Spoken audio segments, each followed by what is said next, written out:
C'est presque de l'info, c'est la revue de presque de Nicolas Canteloup.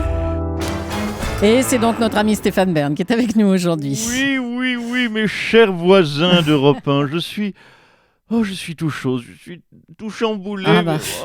Mais qu'apprends-je, mon roi nouné d'Espagne, il n'est plus sur son trône. Hein Ceci est une alerte enlèvement. Le roi d'Espagne, roi Carlos, a été enlevé de son trône. Où est mon roi? Nous le cherchons. Le trône d'Espagne est vide. Comment dire en espagnol? Los sanibroyeurs de l'España es vidas, ma chère allez, Julie. le trône, non. Il faut mettre un roi dessus. N'importe lequel. Vite, trouvez-nous un roi. Le roi Soleil, le roi Lion, le roi Merlin, n'importe lequel. Oh, je me sens mal. Mais enfin, Stéphane, remettez-vous, reprenez-vous. Oui, non, mais écoutez, moi, ça me fait quelque chose. Après, vous imaginez 39 ans de règne. Oui. Non, mais rendez-vous compte. Pour vous donner une idée, c'est comme si François Hollande, qui a déjà fait 2 ans, faisait encore 37 ans supplémentaires, ça. Ça fait rêver, hein. C'était une vanounette pour démasquer dans l'équipe les électeurs de droite. Allez, sans plus attendre, fielons-en en cœur sur l'actualité. Allez-y, on vous écoute. Abdicationné, comme on dit en Espagne, pousser l'abdication à la tête de l'UMP, Jean-François Copé charge son fils Kevin Copé de prendre le relais. Semaine folle pour les grands de ce monde, la reine Elisabeth qui débarque en Normandie. Oui, elle débarque en Normandie, avec 70 ans de retard, certes, mais bon, vous savez, elle est vieille, il lui faut le temps. Nous avons aussi Albert de Monaco qui a enfin fécondé Charlène. Voilà, c'est élégant ça. Oh bah écoutez, il avait fécondé la terre entière sauf sa femme, ça la foutait mal. Mais ça y est, l'erreur est réparée. Et enfin, Juan Carlos qui abdique. Le roi Juan... Le roi Juan. Oui, c'est pas facile à dire. Le roi Juan. Le roi Juan, en même temps, le roi Carlos, ça fait un peu papayolélé.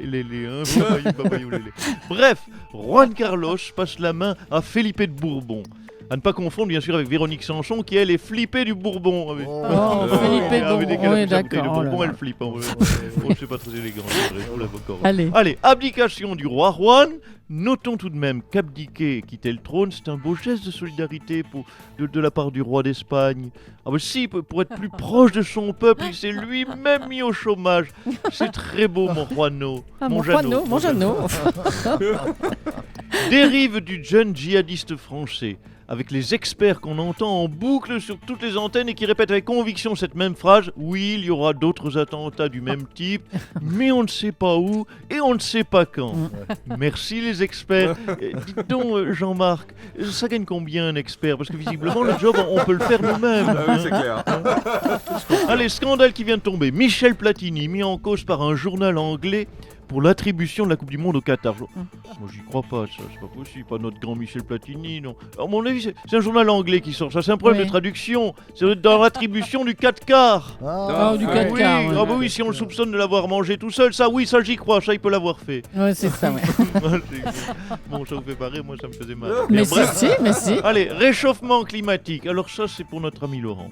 Quoi? Laurent Fabius reçoit ce matin les présentateurs météo du PAF afin de les sensibiliser à la conférence internationale sur le changement climatique qu'organise la France. Sont donc invités au Quai d'Orsay, je vous cite la liste, Evelyne Delia, Catherine Laborde, Laurent Romeshko, Nathalie Rououé, mais il n'y a pas notre Lolo Cabrol. Ah bon? Ben non, pourquoi il n'est pas invité sous les ordres de la République? Mais pourquoi? Mon Dieu. Ah, c'est l'affront suprême. Mais enfin... Non, c'est vrai. Donc une matinée, vous l'avez compris, pas folichonne, puisque Laurent Fabius a manifestement oublié de m'inviter. Même Thierry Feffret est pas moi. C'est un coup du ministère des Affaires étrangères. À mon avis, il doit me faire payer mes déclarations sur les Chinois il y a quelques mois. M'en fous, j'ai plus rien à perdre, j'en remets une couche, je balance. Le réchauffement climatique, je le confirme, pour moi c'est la faute des Chinois. D'ailleurs la finale Toulon-Castres était sûrement truquée par les Chinois, sinon on n'aurait jamais perdu. Bon, on va arrêter là. Merci Laurent. Je vais juste Merci. dire un dernier mot. Moi aussi je m'appelle Laurent comme Fabius, mais moi j'ai des cheveux. Oui, c'est bon. Merci Laurent. Allez, ça va aller quand même. On va arrêter là. Merci Stéphane, à bientôt. Oui, je vous en prie. François Hollande s'est donc félicité de l'arrestation de Mehdi Nemmouche dès qu'il a mis le premier pied en France. Monsieur Hollande, c'était un contrôle de douane effectué au hasard à l'arrivée d'un bus, voilà. Pas du tout. Ah. Cette arrestation est le résultat d'une forme de stratégie, de ma stratégie. Ah, quelle stratégie? Avoir du cul. J'avoue que j'ai également mis en place ces stratégies pour le chômage et que là, pour l'instant, elle n'apporte pas ses fruits complètement. Ah bon, avoir de la chance, c'est pas une stratégie, hein, je vous signale. Bah oui, c'est la seule que j'ai, alors ne commencez pas à remettre en cause une stratégie qui marche. Mais et dites-nous, que va devenir Mehdi Nemmouche? Vous allez l'extrader vers la Belgique? Non, nous allons l'inscrire à Pékin Express sur M6. Pardon? Pékin Quoi? Express. Ben, le gars, il est SDF, il a fait en un an Marseille, Belgique, Londres, le Liban, Liban-Turquie, Turquie-Syrie, Thaïlande, Malaisie, Allemagne, avec 1 euro et 2 Kalachnikov. Balèze, le Mehdi. Pékin Express, ah bah, manquez plus que ça. Merci, Monsieur le Président. Je vous en Merci. prie. Allez, on va revenir sur l'abdication de Juan Carlos d'Espagne. C'est un choc politique, évidemment. Comment va se comporter son successeur, Felipe, et quelle sera sa politique vis-à-vis de la France et de l'Europe? Ce matin, il y a eu une réunion à l'Élysée, figurez-vous, entre François Hollande et Manuel Valls. On y était. Écoutez ce que ça donnait. Bon, François, tu n'es pas sans savoir que, oui, le roi d'Espagne, Juan Carlos, a démissionné. Car on ne peut pas continuer, tu le sais, à diriger un pays lorsque l'on est, affaibli. On ne peut pas rester à la tête d'un État quand il y a besoin d'un nouveau souffle. On ne peut pas s'accrocher à son trône quand on est à seulement 18%. Ah bon? Il était à 18%, Juan Carlos? Non, il était quand même pas si bas que cela. En tout cas, tout le monde dit que ce matin, il a bien fait de partir. Oui, c'est courageux, hein, il a raison. Mais pourquoi tu me regardes comme ça, avec insistance? Non, pour rien, François. Oui, François. François, dis donc, tu as vu Juan Carlos d'Espagne qui abdique. Ça ne m'étonne pas, quelqu'un comme ça, d'usé, de fatigué, en plus empêtré dans un scandale avec sa maîtresse. Et encore, lui ne s'est pas fait gauler en emportant des croissantos en scooter-race. Hein. Non, il a compris que ça faisait mauvais genre. Un chef d'État qui ne sait pas gérer sa meuf. Oui, effectivement, bon, pourquoi vous me regardez tous comme ça?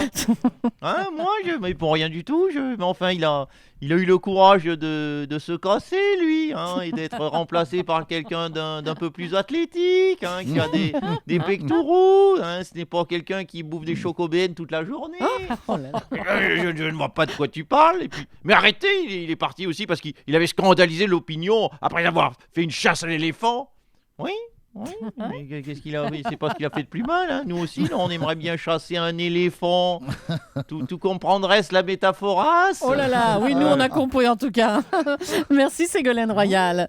Allez, toujours sur l'abdication du roi d'Espagne, Juan Carlos, qui laisse le trône à son fils Felipe. On accueille Arthur. Bonjour Arthur. Ouais, salut. Alors, comme ça vous vous intéressez à la famille royale espagnole? Tiens, Non, c'est mais nouveau je ça. t'explique, c'est un peu particulier. Salut le morning. Je vous confirme que c'est Felipe qui a eu le poste. Ouais. Et je vais vous filer un scoop. Ah non. En fait, Jean-Marc, tu peux noter. Ouais, c'est fait, je suis en train. Tu peux le mettre sur ton site. C'est à moi que Juan Carlos avait proposé le poste au départ. Ouais, ça y est, c'est reparti. Non, mais il est très cool, il m'a appelé très cool, il m'a dit Hola Arturo, ¿qué tal? ¿Qué tal? Muy bien. ¿Está vouloir aller en el trono d'Espagne, Arturo? Il me pose la question comme ça, mais moi j'ai dit Muchas gracias, Juanito, mais non possibile, perché ça m'arrange pas avec mes mômes au niveau des horaires.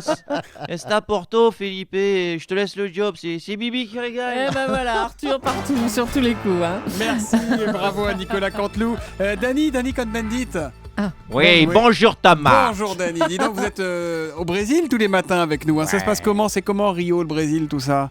Ah, Rio, écoute, comment te décrire Rio? Il faut y être, si tu veux, je te fais la carte postale. Il y a la Allez-y. plage, il y a les palmiers, les filles en maillot, c'est comme Fréjus, mais sans le Front National, tu vois, c'est cool. Non, sérieusement, Thomas, t'as acheté le magazine Lui avec la brésilienne Gisèle Bündchen en couverture? Je l'ai reçu. Oui, enfin, ouais, tu l'as piqué à Natacha. Faux cul. Tu l'as piqué à Natacha, c'est pas... Écoute, voilà, c'est ça, c'est le Brésil, c'est le magazine Lui avec Gisèle Bündchen. J'ai l'impression de vivre dans le magazine Lui. Il y a juste un bémol, quand je rentre farcier la caipirinha, il y a un couillon qui m'appelle toutes les nuits de France pour que je fasse une chronique. Sinon, c'est super le Brésil. Ouais, je vois bien. On se retrouvera. Le couillon vous rappellera demain matin, mon cher Dany, à 8h-5 pour l'humeur de Bonjour Thomas. Bonjour Dany. Allez, bonne journée.